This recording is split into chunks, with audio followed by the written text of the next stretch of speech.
All right, Chuck Stanley here with Metallica drummer Lars Ulrich. First thing I got to find out, man, how did Metallica and SpongeBob Squarepants meet, collide, and end up on a T-shirt, which I own, by the way? You know what? I don't actually know the answer to that question. How did we end up with that SpongeBob thing? That's a Tony DiCiaccio question. I don't know. Sometimes these companies just come to us, and most of the time we turn them down, but once in a while we turn them up or turn them on. Or me and James have kids, and so now all of a sudden it's kind of all these things are a little cooler. It's cool to be able to give your 5-year-old a T-shirt that has Daddy and SpongeBob SquarePants on it together. But I think they came to us. Apparently the guy is a big Metallica fan or something. So, any fond memories of San Antonio? If you do, if you don't, no big deal. But anything recollection come to mind? A great night with King Diamond there once. Okay. We were I think it was the Black Album tour, and we were King Diamond was in town for some reason. I don't know why King Diamond was in town.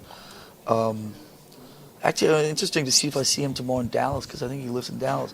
But that night on the town in San Antonio with King Diamond, that was a lot of fun. Down by the Riverwalk. The Riverwalk down there, right? And we had I remember when we came in way back in the day on the Lightning album, and did a bunch of stuff with Joe, and way back. Yeah, that was downtown right there. It was a Cameo Theater. Yeah. I think we did an in-store. There was some crazy party thing that we got involved in, something that was really nutty. So and you know the couple times when we played at the really big place that has the curtains. The Alamo Dome. The Alamo Dome. 97, wherever tour that was.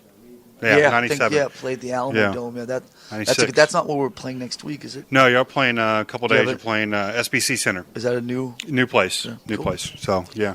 All right, documentary's out in January. We know it has a gazillion hours of stuff, but in the original theatrical release, what was not in the documentary that you really was like, man, that would have been good? And I wish that was in the. It was pretty much all in there. There wasn't. There was a couple of things a couple of the other gentlemen didn't want in there, but everything I wanted in there was in there. There were one or two people that were wondering about whether some of the stuff about money should be in there. About sitting and paying Rob Trujillo $1 million or $40,000 for the shrink and all that. And the way I looked at it is like, if you're going to give people that kind of access, then I think you should give them complete access. And I think to sit down and kind of self-censor yourself, to me, that's kind of – are we live? No, we're taped. Oh, that's kind of bullshitting. Right. To me, that's kind of bullshitting people. And I think that's kind of it's just not – to me, it's not right. So, of course, I can understand that to a lot of people it's kind of shocking. But I guess – My thought on it is if you're completely honest about it, then it becomes less shocking, and then it kind of demystifies everything. And to me, I just prefer – thanks, man. I prefer to be as honest, and I think that ultimately a lot of people, I think, appreciate that at the end of the day. I know there are some people that, they play it up, but what I can always be proud of is that we're honest and we never bullshitted anybody. Do you know what I mean? And that makes me feel good. So, in the DVD,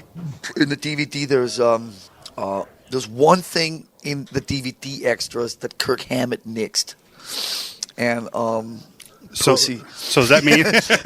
So does that mean it will be on the deleted stuff? Or will not? No. Everything in the movie, it was fine. Okay. There's about 40 additional scenes. Right. There's about 40 additional scenes in the DVD, and there's out of 100. I mean, it was just about which ones were the best ones, but there was one that I really thought was incredibly funny, but he didn't. Because you could try and figure out what that could be. But other than that, I think I read an interview one time where he. Well, other than that, it's pretty much it's all there's some great stuff. I mean, the only thing that's obviously not awkward, but none of the additional scenes play in any kind of dramatic or chronological order. So it's just here's a bunch of scenes. You know, so there's not obviously. I think what really worked for the movie for a lot of people was the dramatic kind of way that the story unfolded. Now you just have some additional scenes, but it's pretty cool. And there's a lot of, I think there's over 10 hours worth of stuff in there. Wow. So I think that hopefully the diehard fans will be psyched about it. During the documentary, there was a big scene where you were yelling "fuck" into the mic really, really loud a couple different times. You were letting out some aggression. Did any of that hidden on the album, or is that anywhere? No, that was a song that didn't make it. Okay. All right. One last question for you. Well, I remember that, and I remember, I'm thinking, I don't remember hearing that in the movie. Of course, we all know that there are a lot of bands that record a lot of material that never makes it on the album. That was a song called, I don't even know if it had a title. It was something about the boogeyman in oneself or something. I don't know. But wow.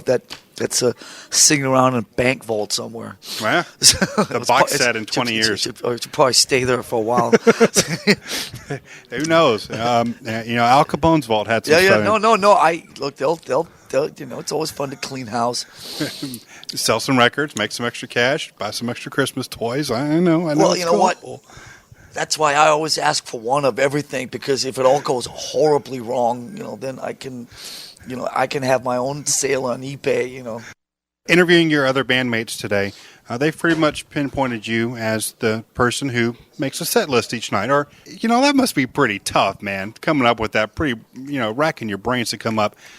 Do we not play Enter Sandman tonight? Do we play Enter Sandman tonight? Do we play, Phantom Lord, whatever? Yeah, I mean, it's and sometimes I get way too caught up in it because I overthink it to the point of ridiculousness. Yeah. But what I do is I sit down and look at the last, like for instance in San Antonio, I'll sit down with the set list from the last 3-4 times we were in San Antonio, because I want to make sure that always people get a different show, and so now what we're doing is we're playing. We have the option of playing so many different songs. We have about 60 to 70 that we pull from. It's still, I think somebody told me that we have over 100 or whatever, but there's a lot that we pull from. So I just try and mix it up as much as possible. I know San Antonio is close to Austin, for instance. Mm-hmm. So what I'll do is I'll sit down and look at what we played in Austin and maybe throw 3 or 4 different songs in from when we played in Austin, and then throw another 3 or 4 different ones in from last time we were in San Antonio. Sometimes we play 18 songs every night. Sometimes we change as many as 12 songs. When we do doubles, like 2 nights in Boston or whatever, like the second night we'll play like somewhere between 10 and 12 different songs than the night before. And I think the fans really, really like that. And for us, it's a lot of fun because it used to be the same crap every night, man, like for 6 months. And be sitting there and going like, want to play a different song. You like give the lighting director 3 days notice to change the computer. And I'm like, come on, that's not rock and roll. So on this tour, for the first time, we sat down and told all the people that run the lights and everything. It's like, look, we're gonna just play what we want to play, and then you figure out how to light it, okay? And the guys that blow all the shit up, the pyro and all that. It's like, some nights maybe we'll play some songs that are suitable for pyro, and some other nights we won't. You figure it out. Right. But I'm not gonna sit and be locked into some show, so I can't change the set list. That's not right. Right. And I'm really happy that we got away from that, because it makes a big difference for us in terms of having fun, Chapter 1, So What, the book, subtitled, If People Like Us, We Welcome Them. If They Don't, Fuck Them. At this point, we're taping it. Excuse me? Chapter 1, So What, right here. If people like us, we welcome them. If they don't, fuck them. Yeah, okay. All right, Chapter 1. Where's cool. Chapter 1? At this point in the band's career, there it is, right there in your own book. Cool. I'm going to say, considering the hell the band has gone through and talking about St. Anger and all the different, whatever people thought about that, now that you've gone through all the press for St. Anger and it's a year and a half down the road, does that statement stand true more now? You got to remember one thing, man. I mean, it's been that way since it's been that way basically since we started. True. And so it's, at different degrees, but it's always been there. I mean, when we, like I was telling him over there, when people heard Fade to Black on Ride the Lightning in '84, all the full-on Slayer, Exodus, all those metalheads, they all thought we were out of our minds, and the sellout, was complete. And it was 1984. Mm-hmm. You know what I mean? So we got a lot of flack from a lot of the metal underground, and it's been like that for 20 years. So, what happened with Saint Anger, it just, every time we do anything, every time, I open my mouth, every time, some people like it, some people hate it. It's been that way for 20 years. It's kind of just part of being in Metallica. In some way, it's part of our legacy, But I do believe that the people that are into what we do appreciate the fact that for us to be as pure as possible and as true to what Metallica is and to ourselves, we have to have that kind of standoffish approach, because it is what keeps it pure. And the one thing, whether you like what we do or don't like what we do, you can never take away from us that it's very, very pure, and that it comes from a very pure place. And I think people sometimes have a tendency to equate the fact that if you're a big band and you're successful, then that means that there's always like evil kind of contrived thoughts behind all of it, a lot of the decisions that you make. And I think people would be really surprised if they saw kind of, how, a lot of it's in the movie. I think it kind of demystifies it, And it does. And so, the Saint Anger stuff, obviously it's a difficult record. I know that. It was a difficult record for me as a fan, right. as a hardcore fan. And at first it's like, okay, what is it? Fine. I like it. Cool. I truly didn't understand the album until I saw the documentary. So I needed part two to understand part one. And now part one can't be played loud enough. That's great. Well, so I got to tell you, it's a difficult record for me. It's a difficult record to play. But every time I listen to it, I'm amazed at the intensity and the kind of the brutal elements in it. And I think that was what we were going for. And I really think that a year and a half later, that still is as strong as it was. Because look, let's not bullshit each other. When you finish a record, you're on such a high that you're not able to have any kind of perspective on what you're doing.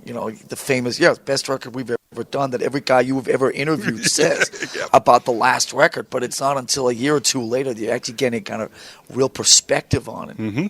And the last time I heard any of this stuff on there, I was amazed at how strong I thought it still sounded. But every time I hear it, I can see more and more how difficult it can be for some people. Sometimes like on like Mandatory Metallica out at KSJO or something like that, I'm driving around. Oh, KSJO, rest in peace. Yeah. Oh, jeez. Yeah, KLOL here. Yeah. So I'm, driving around and listening to, Wherever I May Roam from the Black Album goes into, All Within My Hands from Saint Anger, and it sounds like two complete different universes. So I can understand that.